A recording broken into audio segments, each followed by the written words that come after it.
Oi pessoal, meu nome é Eduardo Alexandre e esse é o Calafrio Real, o canal.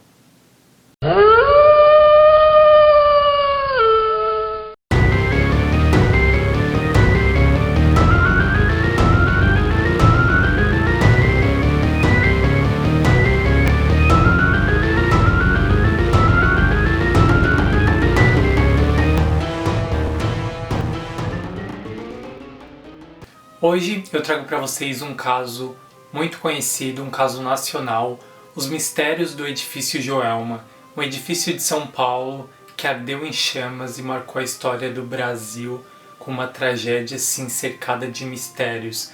Então nesse vídeo a gente vai falar um pouco sobre o que ocorreu no Joelma, mas focando em todos os mistérios que cercaram esse prédio no coração de São Paulo e agora aqui no Calafrio Real.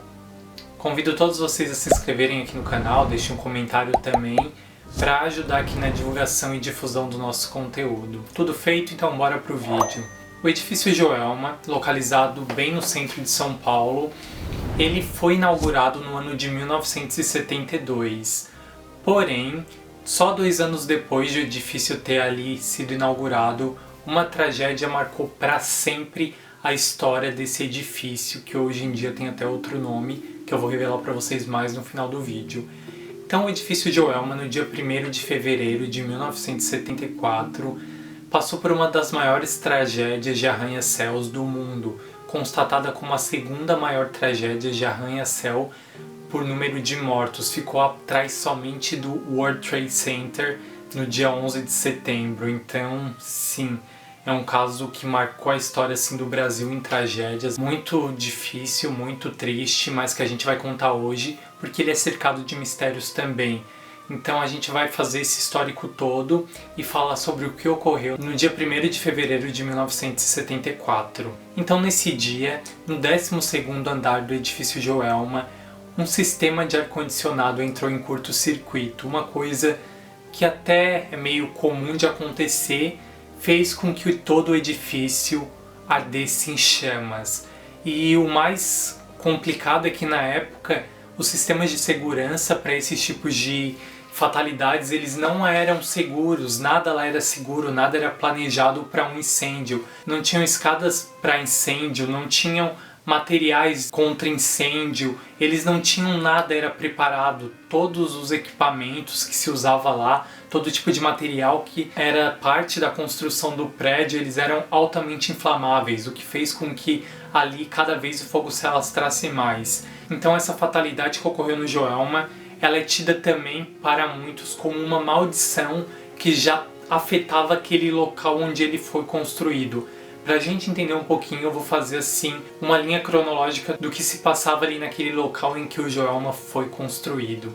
Vamos lá para a época da escravidão, pois segundo os documentos da época, aquela região em que o Joelma foi construído, ali bem no centro de São Paulo, aquele mesmo terreno teria sido um local de pelourinho na época dos escravos. O que seria o pelourinho? Seria um lugar em que os escravos eram castigados, mortos, bandidos também eram mortos nesses locais, então isso já deixava aquela atmosfera bem pesada. Esse fator aí é tido assim meio como duvidoso por ser algo muito antigo, não tem como comprovar. Mas um outro caso que ligou ali o terreno do Joelma, bizarro, aconteceu sim e foi muito conhecido na época, que é o crime do poço. Em 1948, um professor de química chamado Paulo Ferreira de Camargo, ele tinha 26 anos e morava ali no lugar onde foi construído o edifício Joelma. Esse professor morava com a sua mãe e com mais 2 irmãs. E um dia, assim, aleatoriamente, ele matou a sua mãe e as suas 2 irmãs. Parecia não fazer muito sentido esse crime. O próprio Paulo escreveu um telegrama para ele mesmo, justificando que a mãe e as irmãs dele tinham viajado e que não voltariam mais. Só que a polícia começou a desconfiar daquilo e foi investigar. Então a polícia foi lá atrás do Paulo, conversou com ele, e a polícia já estava vendo ali algumas coisas estranhas. Um pouco antes da mãe e das irmãs morrerem, falecerem, serem mortas na verdade, ele construiu um poço na casa dele que, quando os policiais perguntaram sobre aquele poço, ele disse que se tratava de um local de experiências e estudo. Afinal, ele era um químico. Porém, quando os policiais começaram a investigar o poço, escavar, eles encontraram 3 corpos lá. E quase que instantaneamente o Paulo havia se matado dentro da casa. Quando ele percebeu que os policiais estavam lá na cena do crime vasculhando, ele se matou, pois ele era o assassino da mãe e das irmãs. A motivação do crime até hoje não é clara, porque o Paulo morreu, ele matou também todas as testemunhas ali. Foi um vizinho dele, por sinal, que denunciou ali. Eu acho que ele com certeza viu alguma coisa estranha, ou sabia de alguma coisa a mais, mas até então nunca se soube assim o real motivo desse assassinato. Tem 2 boatos assim que surgem, 2 justificativas. Uma seria que o Paulo teria uma namorada que não foi muito bem aceita ali pela família dele, e outro motivo seria que a mãe e que as irmãs dele tinham problemas de saúde e que ele quis meio que se esquivar desses problemas e matou elas. Que história esquisita, gente. É bem esquisito mesmo. Então, não parece uma justificativa muito grande. Então, nesse terreno rolou esse crime. E pra aí parece que já estava uma maldição muito grande pairando sobre aquele local.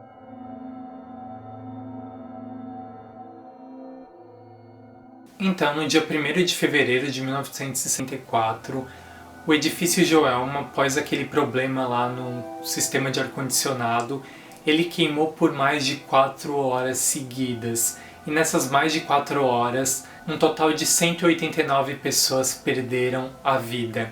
Muitas delas morreram queimadas e muitas delas se jogaram do prédio no desespero. Algumas se jogaram, algumas caíam. E o pior de tudo é que a mídia estava lá, estavam transmitindo ao vivo.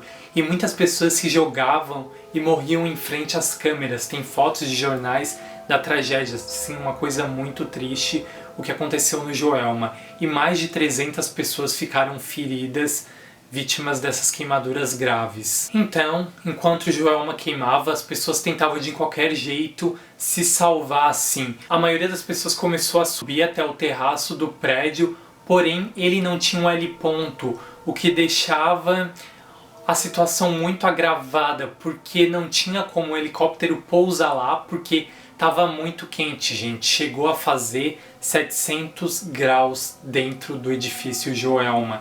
Então, com essa temperatura, toda a estrutura do prédio já estava muito ameaçada. Até o próprio ferro, ele começa a se infundir, então é muito perigoso mesmo. E as pessoas subiam e lá em cima não era uma situação assim fácil, porque todo o ar quente subia e era como se essas pessoas estivessem respirando ar fervente. Imagina, 700 graus, ou perto disso, que seja 500 graus, é uma temperatura muito acima do que a gente pode suportar como humano. Então a situação se complicava, as pessoas estavam muito mal, muitas tentavam escapar de qualquer jeito, se agarravam em parapeitos de janelas. Então nessas tentativas de sobrevivência, muitas pessoas morriam e acabavam se jogando no desespero também. No meio de toda essa confusão, muitas pessoas tentavam se salvar pelo elevador. Porém, o elevador já estava muito afetado ali pelo incêndio e as últimas 13 pessoas que tentaram fugir ali dessa tragédia pelo elevador, elas acabaram falecendo e ficaram conhecidos como as 13 almas. Essas pessoas, elas faleceram dentro do elevador e não conseguiu se identificar quem elas eram, porque o estado do corpo era tão precário, eles estavam tão queimados que na época não se tinha como identificar. Em 1974, os exames de DNA ainda não eram tão avançados como hoje em dia, nem existiam na verdade. Então se tornou impossível identificar essas vítimas. Elas foram enterradas lado a lado no cemitério São Pedro e até hoje essas 13 almas são muito conhecidas. Segundo um coveiro que trabalhava nesse cemitério, certo dia, um pouco após assim a tragédia do Joelma, eles começaram a ouvir gritos de pessoas e não conseguiam identificar de onde vinham. Então ele ficou procurando onde era e ele começou a perceber que parecia que esses gritos vinham das lápides das 13 almas. Então eles tiveram como ideia, ele teve como ideia, começar a jogar água lá em cima para ver se essas pessoas que morreram queimadas sentiam um pouco de paz, sentiam algum tipo de melhora no seu estado pelo modo com que eles morreram, e ele percebeu que parava os gritos assim que essa água era derramada sobre os túmulos. Então depois disso, esses 13 túmulos ficaram muito conhecidos. As pessoas até atribuem milagres as 13 almas. Foi construída uma capela lá no lugar, no cemitério São Pedro, e as pessoas vão para lá até fazer promessa, colocam água sobre os túmulos, então virou realmente uma coisa muito grande, essas 13 almas cercadas de mistérios, pessoas que nunca foram identificadas, que morreram de um modo assim muito peculiar e muito triste, elas ainda são lembradas até hoje como as 13 almas do Joelma. Uma das vítimas do Joelma se chamava Volquimar Carvalho dos Santos e ela trabalhava como digitadora no 23º andar. Ela tentou ali fugir do prédio, sair do prédio, porém ela estava muito em cima, ela estava na parte que o fogo já tinha se alastrado e ela com mais 5 colegas tentaram fugir, porém foram barrados por outras pessoas ali no desespero e não conseguiu se salvar. Porém a mãe dela, chamada Valquíria, conseguiu um contato com a filha dela. Inclusive Chico Xavier psicografou várias cartas, inclusive é um livro chamado Somos Seis. E nesse livro a Volquimar fala como foi que ela não conseguiu escapar de lá. E também o que aconteceu foi que a mãe da Volquimar, ela não sabia que a filha dela já tinha sido identificada pelo filho. Que o filho não contou para a mãe, ele tinha colocado o nome da Volquimar assim, pendurado no sutiã dela, preso no sutiã, e a própria Volquimar falou para a mãe dela que já havia sido encontrada e mostrou para a mãe dela conseguiu ver, e isso o filho não tinha contado e a mãe descobriu a partir de uma conversa que ela teve com a filha. Vale destacar que ambas eram espíritas, elas já acreditavam em vida após a morte, em comunicação com os mortos e afins. E também, a partir dessa história do livro de Chico Xavier, Somos Seis, foi criado um filme chamado Joelma, 23º andar, que era o andar em que a Volquimar trabalhava. E nesse filme, a atriz Beth Goulart interpretava a Volquimar, e nessa filmagem ocorreram muitas coisas estranhas. Segundo ali, o pessoal que trabalhava, eles leram assim as cartas da Volquimar e tal, e eles tinham muito respeito com aquela história que estava sendo contada. Então na cena da morte, em que eles gravaram das atrizes gravando, elas estavam numa parede assim, gritando no desespero das personagens. Quando foi tirada uma foto pelo fotógrafo lá do elenco, algumas fotos foram tiradas, inclusive, encontram-se vários rostos, gente. Rostos, tem um rosto assim que é muito... é uma sombra assim que dá de ver traços humanos. Tem inclusive rostos que se formam em outras fotos nas roupas dos personagens. Então aconteceu algo muito curioso nessas filmagens desse filme. Então até hoje o edifício Joelma é assombrado por essas histórias.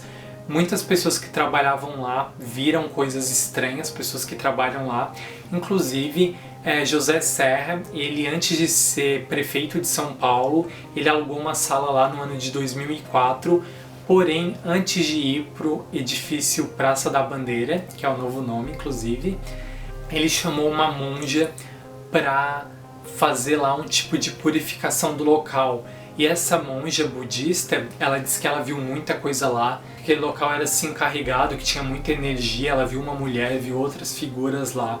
Mesmo com a mudança do nome ali do edifício Joelma para edifício Praça da Bandeira, as pessoas conhecem a história, é um fato muito conhecido. São quase 50 anos desse terrível incidente, porém ainda é muito lembrado, as pessoas não esquecem.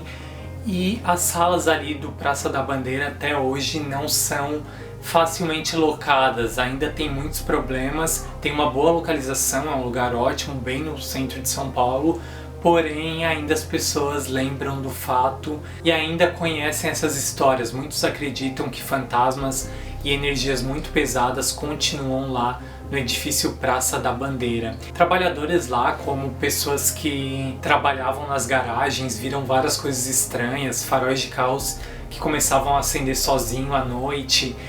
Também tem muitos fatos, inclusive um dos vigias que morou lá na garagem durante um tempo, ele mesmo falou sobre o caso. Ele disse que ele viu o fantasma de uma mulher vestida de branco vindo em sua direção enquanto ele estava lá sozinho.